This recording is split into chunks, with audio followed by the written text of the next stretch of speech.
Assalamualaikum teman-teman semuanya, selamat malam, selamat berbuka puasa bagi yang menjalankan. Semoga puasa hari ini lancar, terus kalian selalu diberi kesehatan, pekerjaannya lancar ya. Oke, malam ini saya mau buka puasa dengan soto ya. Saya lagi masak soto, ini menunya. Nah, lauknya sederhana, kerupuk aja. Ini soto ayam khas Ponorogo, Jawa Timur. Udah lama nggak masak soto. Teman-teman, menunya apa hari ini? Terus ini saya minumnya teh hangat. Jadi sederhana saja. Kalau di Taiwan kita makan sederhana, seadanya. Kecuali di Indonesia ya, pasti menunya ada banyak. Ada es buah, ada manisan, ada menu yang lain. Ada pokoknya banyak sekali. Saya juga sebenarnya udah pengen sekali makan bersama keluarga ya. Menunya banyak macam-macam, ada urap, ada terancam, ada sayur bening, ada sop dan lain sebagainya. Pokoknya sebenarnya saya udah kangen banget, tapi apa daya ya, udah belum bisa cuti, belum bisa pulang. Maafin bunda sama suami saya belum bisa cuti lihat keluarga.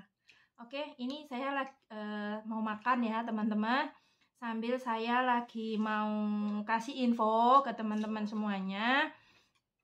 Hari ini saya dikasih itu ya, sambil makan ya. Jadi saya sambil makan nanti biar nggak dingin. Saya udah berdoa, doanya dalam hati. Sotonya seger. Jadi ini saya tadi dikasih info tadi siang ya, sekitar jam 11, hampir setengah 12. Ini chatnya dari anak saya ya, menginfokan kalau saya bacakan, Nenek, Lose ada waktu nggak? Saya mau kasih tahu, katanya. Nenek jatuh, sekarang dirawat di rumah sakit.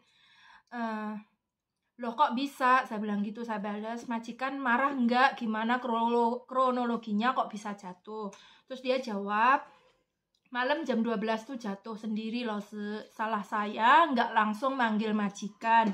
Saya manggilnya pagi, malam Senin, katanya gitu. Jadi informasi ini tadi setelah dia chat saya tuh sebenarnya langsung gimana ya, langsung sedih, langsung kecewa, langsung shock dalam hati saya. Mbak ini menjaga pasien teledor ya, nggak waspada. Kenapa sampai terjadi seperti itu ya? Karena mungkin ya namanya juga malam, tengah malam jam 12 malam, mbaknya satu kamar cuman beda ranjang ya. Terus amanya nggak tahu gimana, karena mungkin di dalam kamar juga nggak ada CCTV ya. Jadi di dalam kamarnya nggak ada CCTV.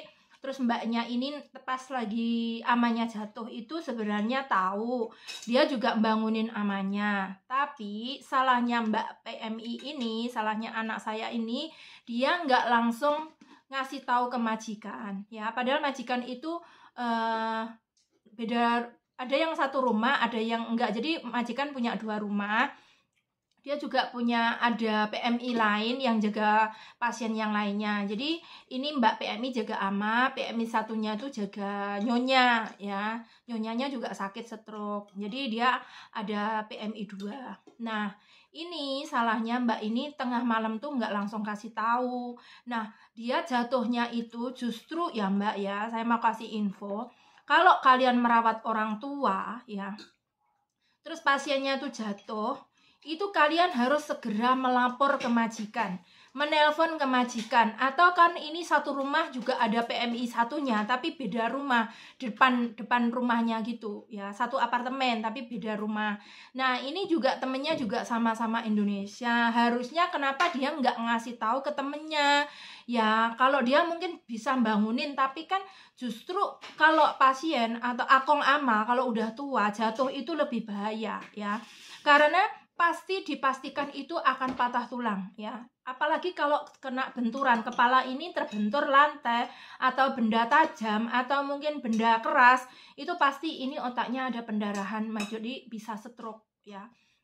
Nah, jadi kalau misalnya mbak-mbak PMI lagi kerja, ya, kalau pasiennya jatuh, langkah yang pertama adalah kasih tahu majikan, ya.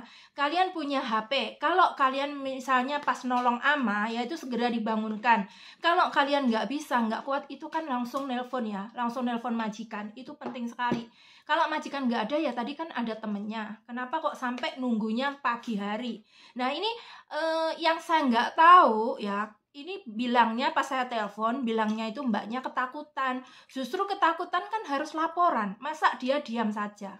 Terus ini yang herannya lagi, mbak ini kalau misalnya ngelihat amanya jatuh, masih menunggu paginya laporan. Apakah di antara kalian kalau melihat pasien jatuh, itu sama dengan di Indonesia mungkin ya, kalian nggak lah, mungkin ya menolong, cuman kalian apa ngertinya itu dia patah tulang apa enggak, itu apa harus melihat luka, mungkin goresan atau terluka, atau mungkin harus lihat darah yang keluar itu baru mungkin patah tulang atau gimana.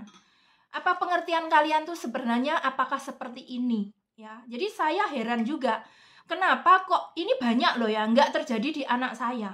Banyak sekali informasi yang saya dapat kalau pasien jatuh itu nggak langsung segera kasih tahu majikan. Sedangkan yang penting sekali itu harus kasih tahu majikan loh ya. Untungnya saja ini pasien tuh masih sadar ya, nggak pingsan. Tapi makanya kok sampai seperti ini kalian anggap ini masalah sepele, kalian anggap ini masalah kecil. Padahal ini masalah besar loh ya. Jadi saya maunya mbak-mbak semuanya saja kalau menjaga pasien harus waspada. Kalau udah jatuh jangan menunggu dia luka, kalian melihat luka, melihat darah keluar, baru itu kalian bisa ngomong sama majikan, atau itu kalian bisa mengira itu patah tulang. Tidak. Justru kalau jatuh, orang tua jatuh, nggak mengeluarkan darah, nggak kelihatan luka ya, atau nggak kelihatan gosong mungkin ya, itu justru lebih bahaya. Itu sudah dipastikan tulang orang tua itu kan lunak ya, jadi tulangnya itu rawan sekali. Itu sudah dipastikan dia patah tulang. Seperti contohnya anak saya ini pasien menunggu 1 malam sampai pagi, ternyata paginya itu baru laporan sama temennya kalau amanya jatuh. Mbaknya ini langsung datang. Kenapa? Dia juga sempat kecewa juga, kenapa nggak langsung laporan ke dia atau ke majikan. Nah, mbaknya ini langsung lapor ke majikan langsung datang. Kemudian mbak amanya ini dibawa ke rumah sakit ya, di rongsen, ternyata pasiennya patah tulang ya. Jadi di paha paling besar itu patah. Jadi itu sangat berbahaya ya. Nah, ini majikannya, ini saya juga sebenarnya gimana ya, majikan belum kasih informasi ke kita agensi, tapi saya tanyakan ke mereka, majikan gimana, marah enggak? Ya mau marah mau enggak, namanya udah terjadi. Dan mungkin mbaknya juga enggak sengaja jatuhin ama. Hanya saja kesalahannya itu mbaknya enggak segera langsung lapor. Kenapa harus menunggu 1 malam? Padahal ini ama posisi udah patah tulang loh. Dan amanya udah pikun, nggak mungkin dia mau menangis, nggak mungkin dia nggak merasa kesakitan. Makanya mbaknya itu nggak mau ngomong. Nah, kalau seperti ini ya, kita juga nggak tahu, majikan juga nggak tahu apakah benar amanya ini jatuh dari ranjang, atau mungkin pas di kamar mandi jatuh, atau gimana. Kan nggak ada kejujuran ya, nggak ada ngomong gimana kronologinya. Dia bilangnya karena jatuh dari ranjang. Jadi seperti ini ya. Kalian juga tahu kasus yang berapa bulan yang lalu itu ada mbak PMI juga dari Indonesia menjaga pasien, menjaga ama, itu jatuh juga dari ranjang. Itu juga tengah malam sama. Ya, itu tengah malam sama. Dia juga nggak langsung bantu ama, tapi mbaknya ini dibawa ke kamar mandi dulu. Mbaknya ini ke kamar mandi dulu. Jadi amanya sudah jatuh di bawah. Nah, ini majikannya yang saya ceritain itu majikannya nggak terima. Mbak yang kasusnya yang mbak PMI yang di luar itu kan majikan nggak terima sampai pasien itu meninggal dunia ya, sampai meninggal, kemudian sampai di hari akhirnya ya, itu Mbak PMI-nya sampai nyembah-nyembah, sampai minta maaf ke majikan, kemudian agensinya juga majikannya memperlakukan dia nggak sopan, itu kan bisa diperkarakan ya. Jadi kita sekali lagi, kalau punya pasien, menjaga pasien, saya berpesan sekali lagi, tolong perhatikan, jangan sampai pasien kalian tuh jatuh ya. Kalau jatuh itu kan kita juga nggak sengaja. Kita segera ngomong sama majikan. Jangan abaikan masalah ini, ya. Jadi harus perhatikan. Kalian jangan teledor, Mbak. Kalau kalian sebenarnya itu kerja baik-baik ya, itu majikan nggak mungkin komplain yang ini itu. Tapi kalau kalian udah kayak gini, nggak mungkin majikan nggak marah. Apalagi ya, kalau pasien sampai seperti ini harus dirawat di rumah sakit. Ini amanya masih di ICU loh ya, belum sadar loh, bayangkan. Jadi gimana saya nggak kecewa sebagai lawsunya, sebagai penerjemahnya ya. Karena tidurnya ya, saya tanyakan dulu tidurnya gimana, normal. Tidurnya tuh malam juga tidur. Dan siangnya juga ada istirahat tidur. Kalau misalnya dia memang nggak, namanya orang tua ya sama, di mana-mana sama. Pikun, selain pikun itu malam memang nggak tidur, kadang-kadang nggak pernah tidur, kadang jalan sana, jalan sini, bangun, sebentar duduk di ranjang, sebentar bangun lagi, kencing apa. Otomatis orang tua itu kan pusing, nggak bisa tidur, apalagi kalau minum obat tidur, itu pengaruh ya. Jadi kalian kalau pasiennya bangun, itu kalian juga harus bangun. Makanya kenapa toh kerja kok selalu kita berpesan harus hati-hati, perhatikan keamanan pasien, perhatikan kesehatan pasien. Apapun lukanya, apapun yang terjadi itu harus kasih tahu majikan. Ini penting. Ya, catatan buat mbak-mbak semua dimanapun berada yang punya pasien ya udah tua, yang merawat pasien. Jadi tolong diperhatikan. Sekali lagi, jangan menganggap masalah ini sepele. Apalagi kalau majikan orangnya tidak terimaan, orangnya suka komplainan. Kamu bisa dituntut loh Mbak, kamu bisa dipenjara. Kalau dituntut misalnya ganti rugi apa, mana mungkin kita kerjanya buat ganti rugi bisa cukup? Tidak. Jadi masalah ini harus benar-benar diperhatikan.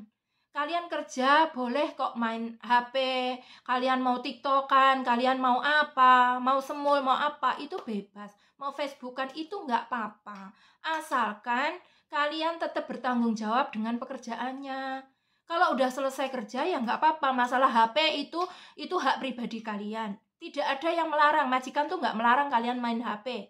Agensi juga nggak melarang, hanya saja kalian harus perhatikan. Ya. Kondisikan waktu penggunaan HP.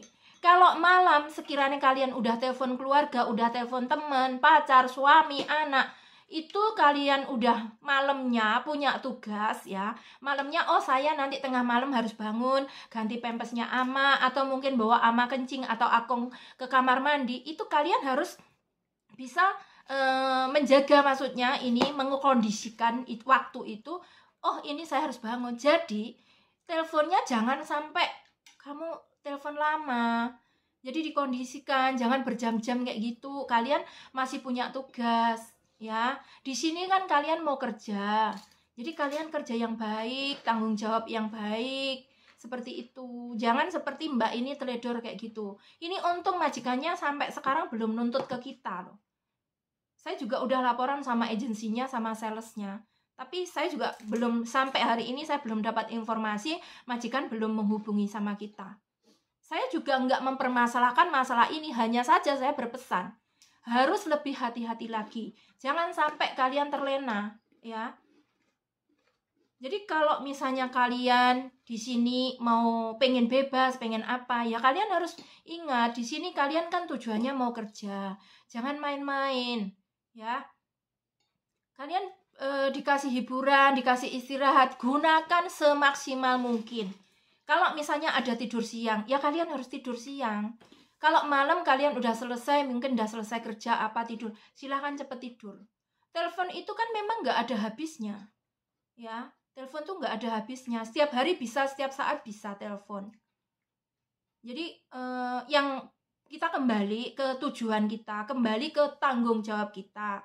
Ya, jangan sampai seperti Mbak ini dan semuanya saja ya, bukan dari anak saya saja. Jadi penting sekali ya masukan buat teman-teman semuanya. Jadi kalau misalnya apalagi kalau kalian bawa pasien ke taman misalnya, itu juga kalian tuh boleh ngobrol sama temen, misalnya makan-makan di bareng-bareng itu nggak masalah, tapi itu juga harus ingat waspada, maksudnya amannya pasiennya itu juga dilihat. Terus kalau kalian misalnya nyebrang jalan, itu juga kalian jangan sampai pakai handset, karena di Taiwan itu kan kendaraan juga banyak ya, banyak jalan-jalan, banyak itu, jadi yang naik motor kadang itu dia kadang ngebut jadi kan harus perhatiin, jangan sambil video call, jangan sambil HP-an. Jadi kalau nyebrang jalan atau mungkin jalan, kalau misalnya kita apesnya di kita, ya kita mau gimana lagi ya. Jadi daripada majikan menuntut sama kita, mending kita itu menjaga, mending kita itu berhati-hati ya teman-teman. Oke, mungkin itu saja pesan dari saya ya. Mudah-mudahan bermanfaat bagi teman-teman semuanya. Jadi sekali lagi, kalau kalian menjaga pasien harus hati-hati. Kalau tengah malam pasiennya bangun, harus ikut bangun ya.